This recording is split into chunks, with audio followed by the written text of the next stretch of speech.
27 years ago, after debates and death threats, the Connecticut income tax was born. It was signed into law by then Governor Lowell Weicker, who is with us today. And Governor Weicker, good to see you back here on the program. Good to be here.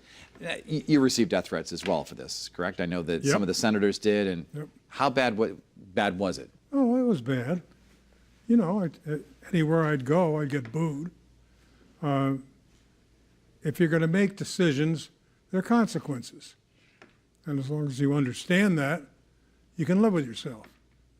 If you do nothing or are a milquetoast, you don't have to worry about death threats or, any kind of threat. I think I prefer to go ahead and accomplish and be criticized than to do nothing and have an audience out there that doesn't care. There are some who say they wish they had voted differently back in 1991, and some who say that the income tax is a mistake. Do you have any regrets about it at all? None. I mean, since it happened, the man who was most vocal against it had a chance to eliminate it, John Rowland, and he didn't.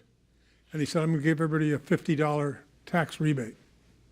And then there was no repeal of the income tax at all, not in his first term or his second term. And after him, everybody else raises the income tax. So, I can live with what I did. The question is, can others live with what they did after what they said?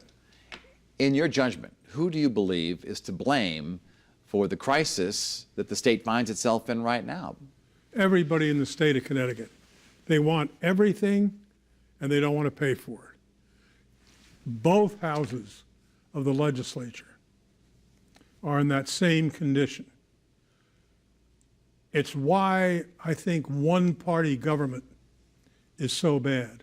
Unless you have a contest of ideas, you're going to end up in the red like we are now.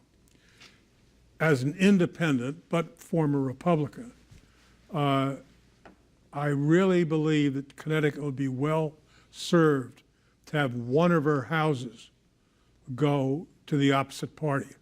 In this case, would be probably the Senate, which is now even.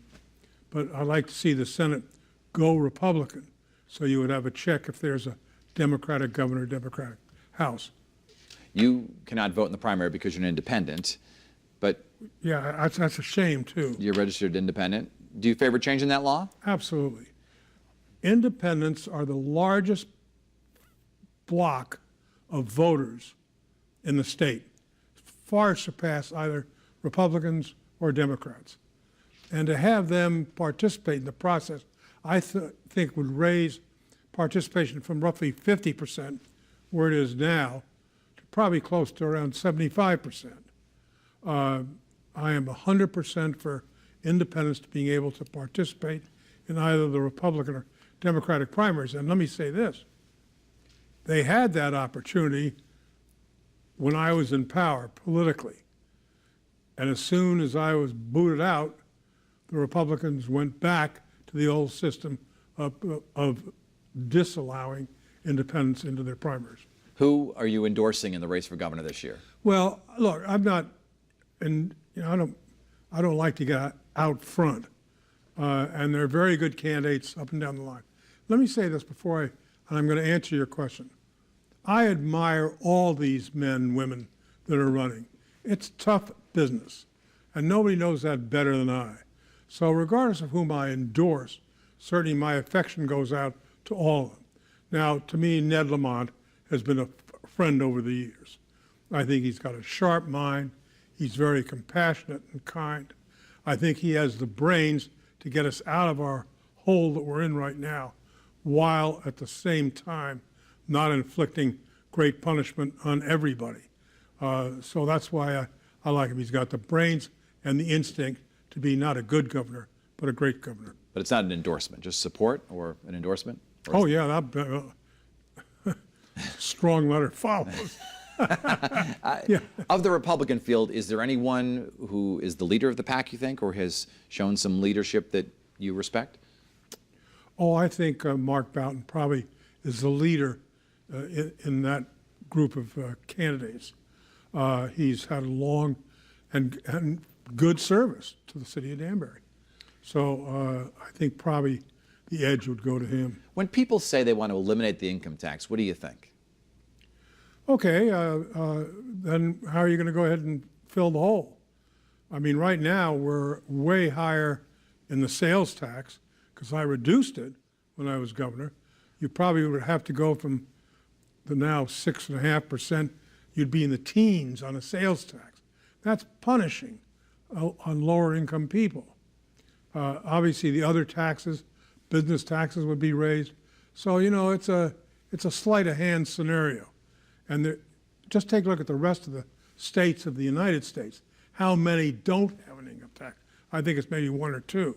So it's the fairer way to handle the payment for government. When you look back at your legacy and people say, what kind of governor was Lowell Weicker? Were you a good governor, a bad governor, a great governor? How would you assess yourself? I'd assess myself as one who tried. I think that was what was important. I never had any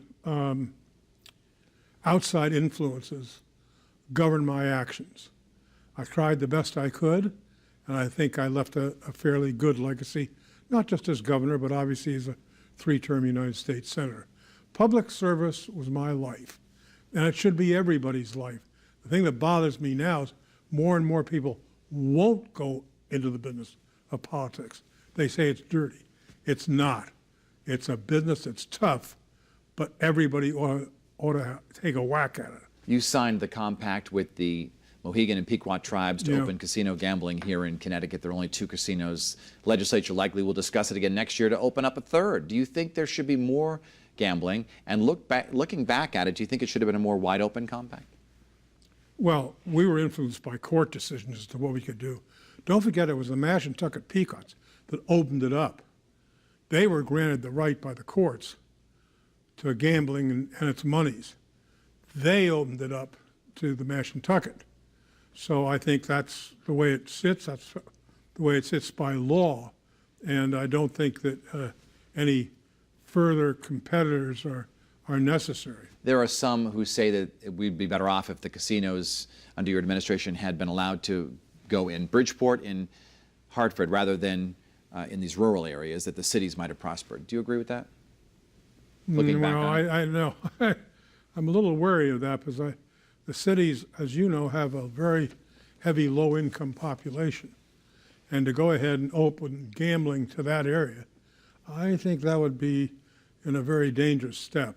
Look, we have a good thing going. It's worked for us in the past, and I'm not for changing it. Governor Lowell Weicker and former U.S. Senator, we thank you for being in the program today. Good to be Enjoy the back. rest of this summer. We'll have you on again. Sounds good. Thank you so much for watching Face the State on this Sunday morning. I'll see you tomorrow night on the news. Our next news is tonight with Kevin Hogan. Have a great Sunday, everybody.